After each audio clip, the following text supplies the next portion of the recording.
Hello, Deji. Thanks for joining this call. Thank you for talking to us. So my first question is, who is Deji? Tell us a bit about yourself and then what you do. Thank you very much, Fletcher, for having me. I'm Deji Sarumi. Um, who am I? Corporate lawyer with interest in technology. Dabbled into the space with advising startups. Started field businesses, including law practice and a technology consultancy, which is Tech Hive, which wherein we try to play in the space between law, business, and technology, and found ourselves advising various kind of entities, both startups and more established entities in various forms of data protection, startup advisory, cybersecurity aspects, including and also research and legislative tracking. So yeah, my journey has been quite interesting so far. I started with some litigation, then into corporate, then moved into tech, and I've been there since. At least keep on learning and keep on Okay. growing every day. All right. So please, can you share with us a bit of your experience as a technology lawyer in the Nigerian startup space? How has that been so far? Well, it's been interesting, yeah, because I feel like I got into the space through um, corporate fundraising, right? That's one of the easiest ways for you to get into that space in terms of this transaction came up. They want to raise a pre-seed or a seed or a Series A or a bridge and financing round in between. And the thing is, like most people don't may not know, fundraising is just a little part of a startup's life cycle, right? It's important, but just a little part of it. But what we see in the news today is just, hey, Kelechi has raised 2 million series. Congratulations, you put rocket sign on top of it. Yeah, but question now, what happens afterwards? That's where the real deal begins, yeah, in terms of advising and ensuring good agreements are put in place, the right partnerships are in place, hiring the right people. So I would say after I moved away from, or after I pivoted from just advising on fundraising, went into understanding how business models work, how they try to monetize their products and their services, and how to advise on how to adequately protect their interests in terms of ensuring the right agreements and structures are in place.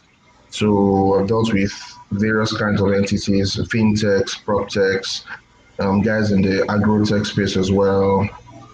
Yeah, that's been the mix basically, and it's all about ensuring they have proper legal arrangements in place to protect them and de-risk their liabilities over a period of time, depending on how they intend to grow and move. Okay, cool. So in your experience so far as a tech lawyer, what kind of mistakes have you seen that startups make when approaching angel investors? And so keyword use the word angel investors, right? Angel investors, Yes, particularly, or just yes, investors, yes. angel. So they're broadly the same thing, but you see a lot of angels come in very early. Yeah, we have some big names out there, and I consider myself an angel investor too, though. Yes, or an aspiring angel investor. But yeah, one of the mistakes they make is it's very common. Is I think it's due diligence, right? I spoke about this in a while back, and the fact is, every investment is like a marriage, and you need to ensure that the person you're getting into bed with is aligned with you all the way.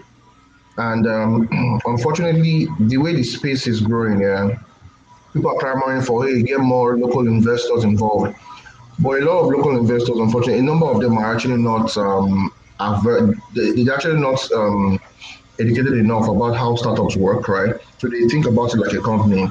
I've been privy to see how certain startups have failed because of bad angel investors coming in and trying to take over the company. They want to have control. They want to have board meeting every 2 days. They want to get board updates. Yeah, I think that's serious, and it's all about due diligence. Yeah, and it's more about understanding that sometimes it's like it's a gamble as well because someone that acts comes correct today may not come correct tomorrow. I'm sure he's a true character later on. But there are certain investors in the market that you know, okay, these ones are aligned with me. Some just want to say, just give you the money, they are fine. But some are hands on, they want to have control. They like your idea, but they want to own it themselves. They probably don't have the technical expertise to build it. So the mistake they make is jumping at every check by jumping at any investor who is bringing a decent check. Just jump, oh yeah, come to my cap table, join me. And some of them are actually vultures or yeah, or sharks. And their aim is to try and take over your business in the long run because all they're thinking about is upside. Now, it's not a bad thing to think about upside, right? In terms of I put in 5K, I'm hoping the company becomes 10x and I get 50K. That's a sound investment, yeah? But more often than not, you find out that certain some of these guys affect your future fundraising round because okay, let me give an example. I know some guys they came in at X amount, right? And they start up in say that they could actually buy them out at 2x less than 7 months after they came in. 7 months, so not 7 months. So this happened, let's say last year or something, right? So less than 7 months when they came in, right? And this guy said no, they want to go out at whatever valuation the company intends to raise money right now, which is probably a lot of X's afterwards. I mean, it's almost 14x or something. And I was like, how do you intend to do? As in, it's not your concern, but you're like, unless they buy them out at the current valuation, that these new guys may end up coming in. They cannot sell. They're not doing anything. They just stall the entire process. And the company needed money to move forward, right? Forgetting that even the investors themselves had not finished paying money to the company. So they had a tranching arrangement. So they're not finished paying the money, right? So it stalled business with the startup, and they had to close down. And the investor was like, "Yeah, you learn your lesson." And that's about due diligence. And that investor was someone that as soon as I saw the person, I was like, I don't trust this person. I don't think it's a good fit. Yeah, and it turned out that 7 months later, what I said came to pass. Even though it's not about I told you so. It's just sad to see a brilliant idea that would really help the Nigerian market go to waste because of bad investors or bad partnerships in that sense. And that's why some form of due diligence, which is still a gamble because you can't know all the way, right? But due diligence in terms of before you pick up checks, not every check is a good check at the end of the day, no matter how nice it looks at from the start. I think the value add should always precede the money. Beyond money, what can the person also bring to the table to help you? The person give you control. Because you see, control is a very, very underrated concept for startups, especially when you're growing early on. And the thing about it is investment equals less control, right? But you find out that some angels want board seats early on, and they're like, "There's no board," but like, yeah, still you should form a board so you can be giving me monthly updates. My 5K must not go to waste. I want to know how you spend X and Y and Z. It's really really hectic, yeah. So you need to have the right kind of synergy with your investor. So you can't just meet anyone. It's good to do a little research, right? And sometimes they reach out to you as well. You need to try and ask around, okay, what's their investment style like? How are they, how have they worked in the past? What portfolios do they have in place? And you see whether they've actually treated their other portfolio companies fairly, whether they're actually sharks looking to get 10x from you in one day. Interesting. So, as much as we have the product market fit on the startup side, we want to have the investor entrepreneur fit because it's possible that not every investor is meant to be gelled with a particular startup or entrepreneur. Oh yes, that's where a big mess is actually. It's a big mess. I'm sure you also. I think some years ago, you saw. Okay, I know. Was it Health Plus? See Health Plus. They're a big company in Nigeria, for example. They brought in Yeah. investments. It was good at first. Then all of a sudden, you saw a tussle in between, and that's investor and founder issues in between. When they made the announcement, we raised 40 million, $18 million. We're like, yeah, we're good. After a few months, we saw they said they're removing CEO, they're putting CEO, and it's all about alignment between investor and portfolio company at the end of the day. And sometimes it's like it could be random at times because sometimes people change, but a lot of times people do what they do regularly. There are some investors in the market, both angels and VCs, right, that are known as sharks. I won't call names, but Mm. everyone knows it. When you think about it, you're like, yeah, this guy, no, I don't want, thank you. You avoid them because they have precedence. And you know what you know is because you ask questions. Yeah. I remember Mm. one particular transaction I was working on a few months ago, and so the round was oversubscribed, and they were like, yeah, I want some of this pie, I want some. Then they heard one guy was there. They're like, this guy is there, I don't want anymore because due Wow. diligence has shown, yeah, it's shown that I don't want this guy to be there again. I'm sorry, I can't do this here, I can't. And All right. I was not like, yeah, I was like, yeah, you guys should actually just let them go. If the other guys are here, it's oversubscribed, you make your money, just let them go actually because you don't want issues to build up over time. Mm. Okay. So I'm going to digress a bit. I saw a tweet recently. I think I can't remember from who, but the conversation was around safe documents, right? And the question was, how safe is actually a safe document? And I think the tweet was around how startup founders should be careful how quickly they are open to just signing safe documents up and down, and they're bringing investors, right? Because sometimes it may not be so safe. So I want to ask you, how safe is actually a safe document for a startup? Yeah, so you see, SIPs and convert notes, right, are standard documents that were made in Silicon Valley, right? They made for a number of years. The initial SIP was more founder friendly than the current one, which is now more investor friendly. Why she tweaked it later on. Yeah, but they've made things easy wherein you can quickly wire money and move money around, right? In terms of cutting checks for startups, right?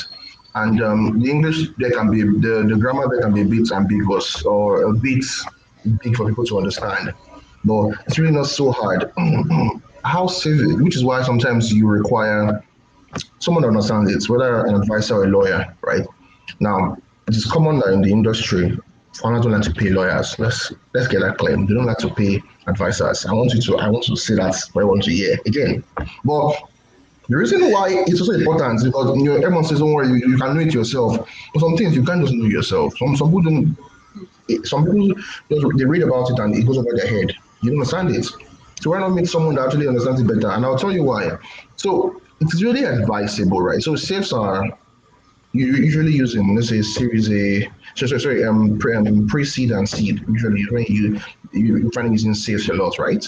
And because there are different conversations about actual valuation in terms of price per share, actual still foreign data. Now, the trick is a lot of times safes still have valuations in them because of the valuation cap at the end of the day. The valuation cap still ties that at the end of the day, this is the value that I'm not going to go past in terms of sorry about that. So in terms of convention, right, the valuation cap still has some talk about valuation, but the main idea is to avoid or defer valuation conversion to later, right? It's usually advised, right, that startups do not how do I put it? You do not do a safe round, giving out probably more than 15% of the next round. So if you're raising, say, 250, yeah, the point is the Yeah. next round you're probably going to be raising. When you're thinking about it, because usually when you're raising money now, right, your mind should be raising about how long is your runway, what's the money you're going to be used for right now. However, you're already thinking that this money will expire or finish in this period of time. I will need to raise maybe X amount in the future. Now, using that linear calculation in terms of, okay, 250K, you need to know that, okay, well, my next round is going to be probably almost maybe trying to get 2 million or it's going to be 3 million, right? In terms of what this round costs, right? Is it up to 15% or 20% of that next round that I may end up taking? And the reason for that, yeah, is you should try as much as possible to avoid the situation wherein you give out too much early on, right? And by the time the investors and maybe Series A's are coming in, because at Series A, you have traction. At Series A, you have numbers, you have value. That's where the big boys and institutional investors come into play. The angels then maybe get bought out or stay on board, right? For an IPO, but no IPOs happen yet, or an acquisition. So you need to avoid giving out so much on the initial safe round. That's how safe you can be, right? In terms of negotiating your valuation cap or maybe a discount, because sales will convert usually you either use a discount or maybe 20% or 30%, right? Or you have a cap, and the cap means okay when those boys are coming in the future, when those guys are coming in the future, those investors, I will not convert higher than this particular valuation. So I will get more shares for the money I put in, the chicken change I put in back then. So I'm getting Yeah. 100K, right? And I say, okay, you know what? The valuation at the time is 2.5 billion, right? In the future, 10 months down the line, you go to YC or you go to Six Stars or 500 startups, and you end up getting worth, you have a valuation of, say, 20 million at that time, right? And raising money. I won't, when I convert in, I won't convert that 20 million. I'll convert at what we've pre-agreed so as to give me more Yeah. upside. That's the only way I can gain from it at the end of the day. Because if I convert at 20 million, I'll get much less. So what startups need to focus on? Sales are actually can actually be straightforward because you need to know, okay, now first of all, don't raise too many. Don't use too many safes. Yeah, you need to know how many you use. You find out sometimes some people sign almost 7 safes, and you've given out equity here, giving out so much here, and by the time you do the final cap table, you realize that it is you that it's the founders that pay for it, and that's the truth. It's really the existing founders that pay for it. That's why people say it's not always very safe. It can be straightforward because you understand, okay, yeah, I'm raising this round, but the next one I raise this all around. Maybe by the time I'm done, I've only given out 30% of my company by end of the seed round, maybe, which is not bad, yeah. So as you say, more end up leaving, more shares end up I get a bit more diluted at the end of the day. But at the earlier round, sometimes you see some angels asking for 25% at pre-seed. They're like, okay, what's happening? Well, why? Oh, what are we doing?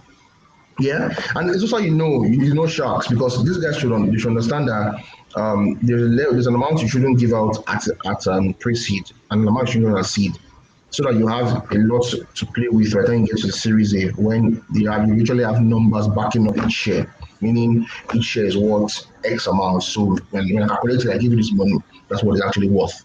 I know the exact worth. We have a proper valuation to use. But unlike in precedent seed wherein they're just saying, I think the company's valued at 2.5 million. Why? I have good IP, I have a good this, nothing backing it up. I don't have the revenue, I don't have Yeah. traction, I don't have numbers backing it up. So what really matters is ensuring that you have solid counts on what your rates are, like your discount rate, what is counting for the safe investor at that time, safe holder, or the valuation cap at that particular period of time, whether it's post money or pre money as well, and also knowing how many safes you're using at a particular point in time.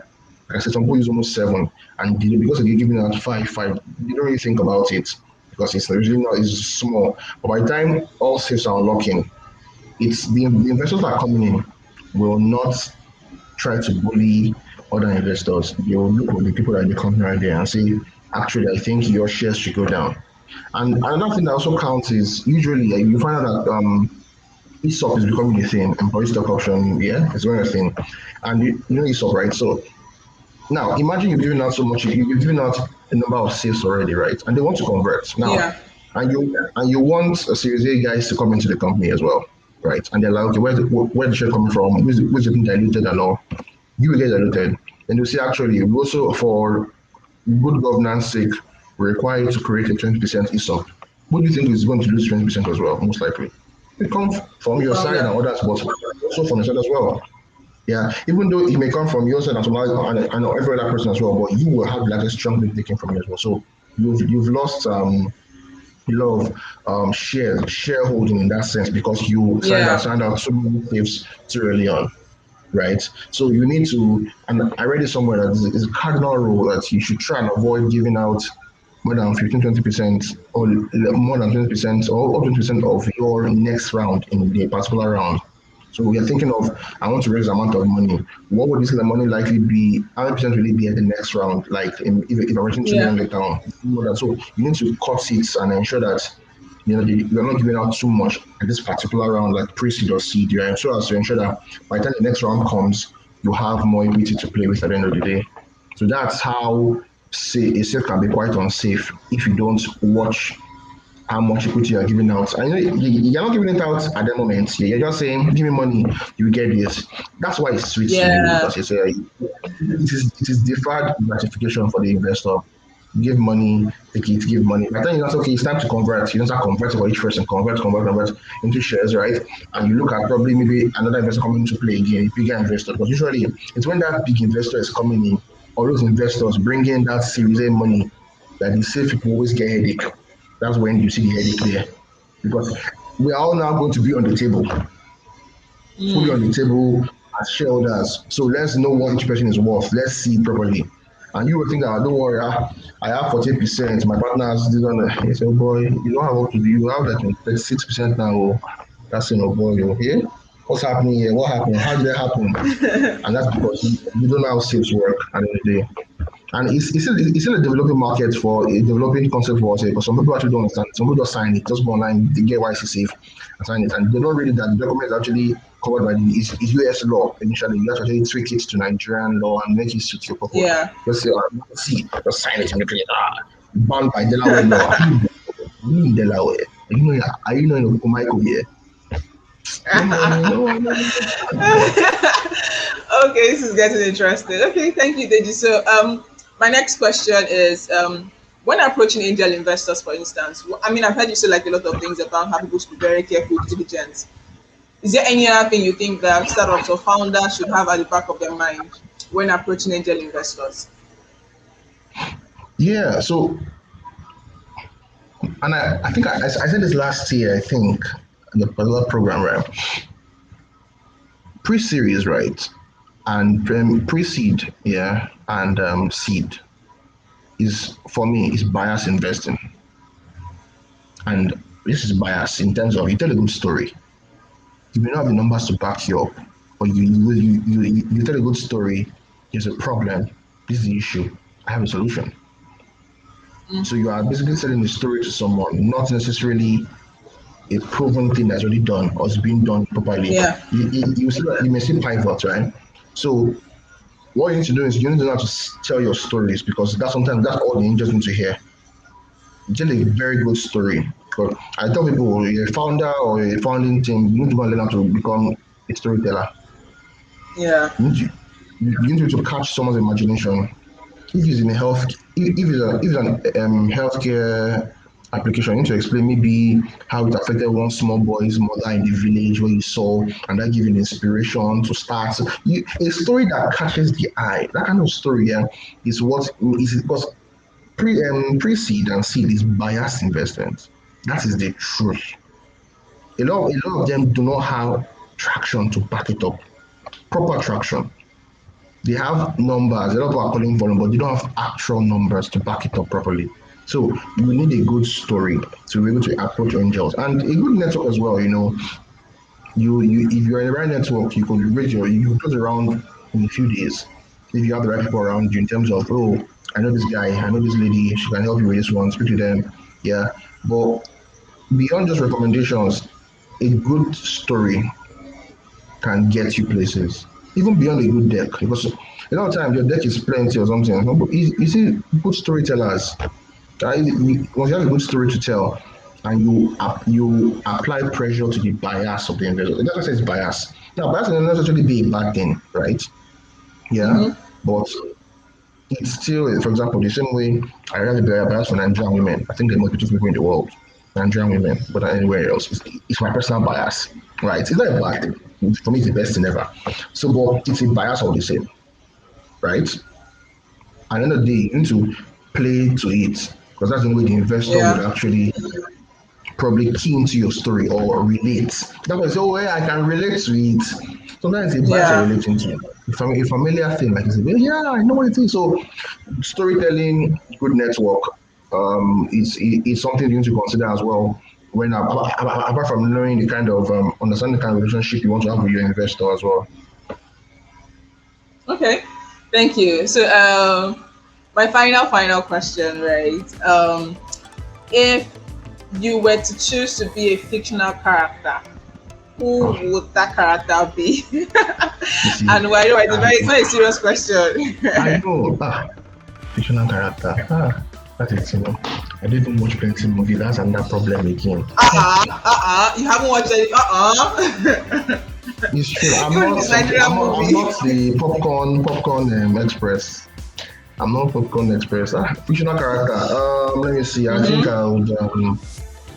Think I would. The Captain America. Okay, why? Hmm?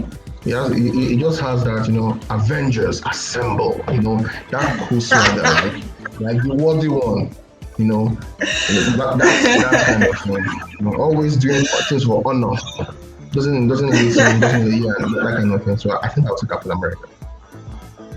All right, that's fine. Thank you so much, Deji. I mean, I've learned like a whole lot about angel investing and safe documents as well. Thank you so much for sharing. Thank you for being with us You're and talking welcome. to us. It was really, really an interesting time. You're welcome. Thank you. Thank you for having me. Thank you very much. All right then. Okay.